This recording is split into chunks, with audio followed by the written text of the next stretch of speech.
Hello students, आप सभी का बहुत बहुत स्वागत है डीएमए गेस पेपर में। हम लोग आज एक और क्वेश्चन डिस्कस करने वाले हैं। क्वेश्चन कुछ इस तरीके से यार कि find reduction formula for 0 to π/4 10 का पावर nx dx। इसका रिडक्शन फॉर्मूला मुझे निकालना है ना। अच्छा, और भी कुछ क्वेश्चन है और बोला गया इफ, अब इसी चीज में बोल दिया कि यदि इसको आप in बोलते हैं, in मतलब इंटीग्रल और यहाँ पे n मतलब वो डिग्री को दिखा रहा है, तो अगर आप इसको in बोलते हैं तो तब आप प्रूफ कीजिए सो दैट इसी क्वेश्चन को ऐसे ही पूछ देगा, ऐसे भी पूछ देगा, या दोनों साथ में ही पूछ देगा। ध्यान रखना इस चीज का। तो find reduction formula for this, या क्वेश्चन ऐसा होगा कि इफ 0 से π/4 को 10 के पावर nx dx को अगर in बोल रहे हैं, तब आप दिखाइए कि in में in-2 जोड़ रहे हैं। समझ रहे हैं? मतलब इसमें जोड़ कौन रहे हैं? 0 से π/4 प्लस 10 का पावर n-2x dx जोड़ रहे हैं, क्योंकि in और in-2 अगर इस दोनों जोड़ रहे हैं तो आंसर आएगा 1/n-1 आएगा। ये चीज दिखाइए और एक चीज और डिड्यूस कीजिए, and also deduce that value of i5। Question में i6 मिल सकता है, i7 मिल सकता है, i8 मिल सकता है, सब समझाएंगे। लेकिन आइए सबसे पहले बात करते हैं कि सबसे पहले इसका रिडक्शन फॉर्मूला कैसे निकलेगा, उसके बाद प्रूफ कैसे करेंगे। उसके बाद रिडक्शन कुछ नहीं है, यहाँ पे इनके जगह पे 5 रखिए, 5 वाला आ जाएगा। इनके जगह 6 रखिए, 6 वाला आ जाएगा। 7 रखिए, 7 वाला आ जाएगा। तो कुछ आपके लिए भी हम लोग छोड़ेंगे। फिलहाल आते हैं इसमें बात करते हैं। देखिए, तो सबसे पहले इसका रिडक्शन फॉर्मूला निकालने के लिए ना पहले बिना लिमिट वाला निकालते हैं, उसके बाद लिमिट लगा देंगे 0 से π/4। देखिए कैसे करेंगे। लेकिन सॉल्यूशन इस क्वेश्चन का कि 10 का पावर nx dx को हम क्या ऐसा तोड़ सकते हैं कि 10 का पावर n-2x और फिर 10 का पावर 2x। बिल्कुल तोड़ सकते हैं। इसमें क्या होगा जी, देखिए बेस सेम, पावर ऐड हो जाएगा, तो n-2 + 2 क्या हो जाएगा, n अगेन बन जाएगा।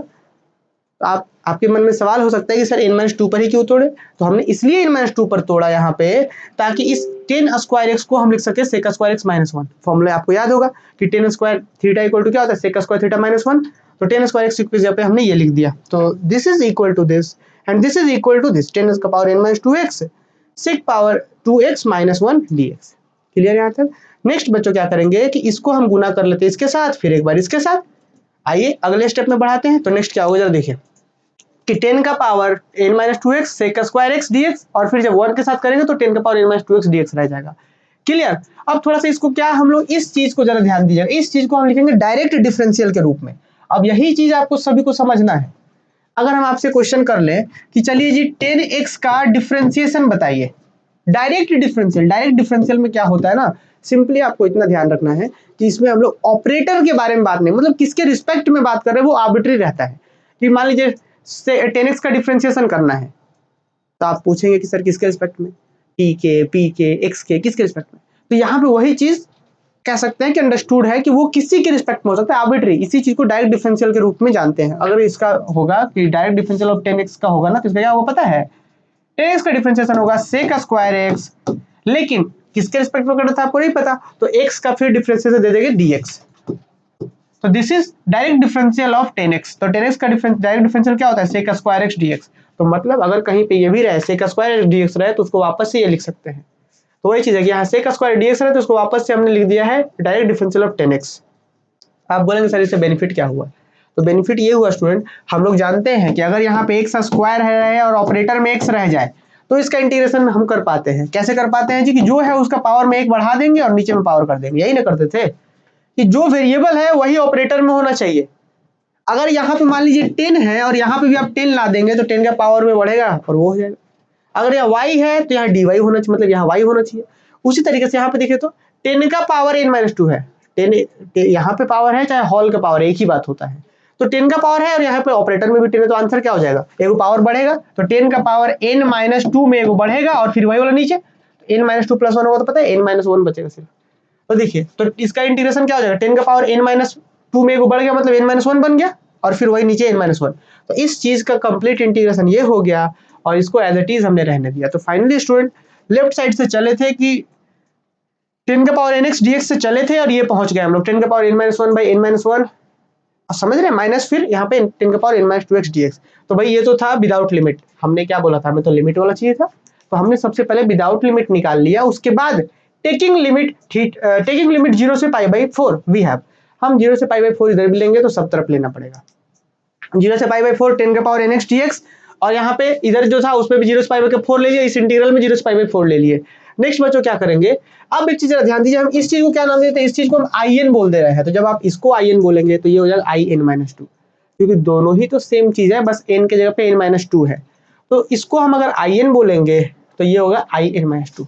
नेक्स्ट देखिए, आई एन इधर वाले को आई एन बोल दिए और ये हो जाएगा आई एन माइनस टू, लेकिन इसका क्या करेंगे, पाई बाई फोर जो है पहले यहाँ पुट करिए अपर लिमिट में और जीरो पुट करिए लोअर लिमिट में, तो जब 10 जीरो तो 10 जीरो का वैल्यू जीरो तो खत्म, अपर लिमिट में सिर्फ होगा 10 पाई बाई फोर का पावर कुछ भी करिए, 10 पाई बाई फोर का वैल्यू कितना होता है 1, तो 1 बाई n माइनस वन। तो फाइनली अगर देखेंगे तो यहाँ पे आप क्या कर लीजिए, अपर लिमिट हमने यहाँ दिखाया है पुट करके 10 का पावर 10 पाई बाई फोर का power n minus one, power तो हॉल पे ही है, by n minus one, lower limit में जीरो और minus I n minus two. Next step क्या करेंगे, आपको पता है इसका वैल्यू होता है 1, 1 का पावर कुछ भी करिए 1 ही रहेगा, तो 1 बाई n माइनस वन और माइनस यहाँ ये तो खत्म भी हो जाएगा zero minus I n minus two. तो देखिए students, that is I n बराबर क्या हो गया 1 by n minus one minus I n minus two, which is required reduction formula. अगर आपसे क्वेश्चन पूछता है एग्जाम में कि फाइंड रिडक्शन फॉर्मूला, तो हम यहां तक लिखेंगे कि ये चीज विच इज रिक्वायर्ड रिडक्शन फॉर्मूला यहां तक लिखेंगे। लेकिन अगर आपसे वो सेकंड वाला पूछता है तो क्या करते हैं, इस minus I n minus two को इधर भेज दीजिए, क्या होगा आई एन प्लस इधर माइनस में तो इधर प्लस हो जाएगा और इक्वल क्या होगा 1 by minus one, this is proved. तो सेकंड यहाँ प्रूफ हो जाता है। तो अगर क्वेश्चन में आपसे सिर्फ रिडक्शन फॉर्मूला बोला जाए, आपसे सिर्फ रिडक्शन, तो वहां तक करेंगे, अगर ये बोल देता है ये प्रूफ करना, तो यहीं पे प्रूफ हो गया अगली लाइन में।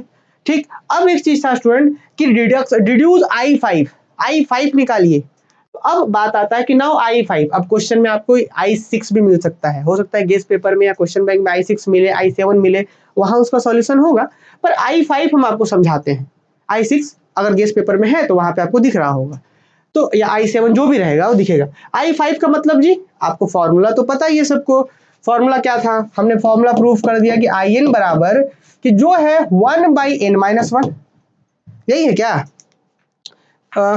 देखिए फॉर्मूला कहाँ प्रूफ किया, यहाँ पे I N equal to 1 by n minus one, कि जो है 1 जो एन है तो एन माइनस वन नीचे और फिर वहां पे जो है उसमें से 2 घटेगा।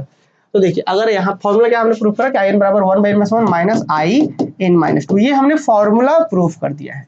अगर मान के चला जाए कि आई फाइव है जी, तो क्या होगा आंसर इसका 1 बाई 5 में से गया 4 माइनस यहाँ क्या होगा आई 3, कैसे वो समझे, एन है तो एक घटा और यहाँ पे एन में से 2 घट के यहाँ बनता है, तो एन में से तो यहाँ 5 है तो 5 में से घटा एक है यहाँ घटा और यहाँ पे 2 घटेगा तो 3 होगा। ठीक, आप बोलेंगे सर ये क्या आंसर हो गया, नहीं अभी और नीचे करेंगे, 1 बाई 4 रहने दीजिए माइनस रहने दीजिए, इसको करिए अब यहाँ ब्रैकेट देकर इसको करिए आई थ्री, यही भी इसी फॉर्मूला में जाएगा क्या, आई एन था तो एक कम होता था, 3 है तो 1 बाई 2 हो जाएगा क्या, हाँ क्योंकि जो होता है उससे एक कम नीचे, अच्छा माइनस होता है फिर जो है उससे 2 कम, तो फिर आई वन हो जाएगा और तो आगे नहीं जाएगा, क्योंकि आप जाएंगे तो नेगेटिव हो जाएगा, तो आप आगे नहीं ले जाएंगे, समझ रहे हैं ना। आई वन का वैल्यू अब तो हम अलग से निकालेंगे, तो देखिए फॉर्मूला थोड़ा सा तोड़िए, 1 by 4 minus 1 by 2 minus minus plus I one का मतलब क्या होता है जी 1 by 4 minus 1 by 2, I one का मतलब होता है 0 से पाई बाई 4 और 10 का पावर 1, ये 10 का पावर 1 कैसे हुआ, क्योंकि आई वन मतलब इंटीग्रल जहाँ पे डिग्री 1 है, 0 से पाई बाई 4 10 का पावर 1, तो इसको सॉल्व करिए 1 बाई 4 रहने दीजिए, इससे 10x का इंटीग्रेशन लॉग सेक वाला में चल जाएगा, फिर 0 से पाई बाई 4 पुट करके आंसर ले आएंगे, तो वही चीज यहाँ पे लिखा हुआ है आई फाइव में।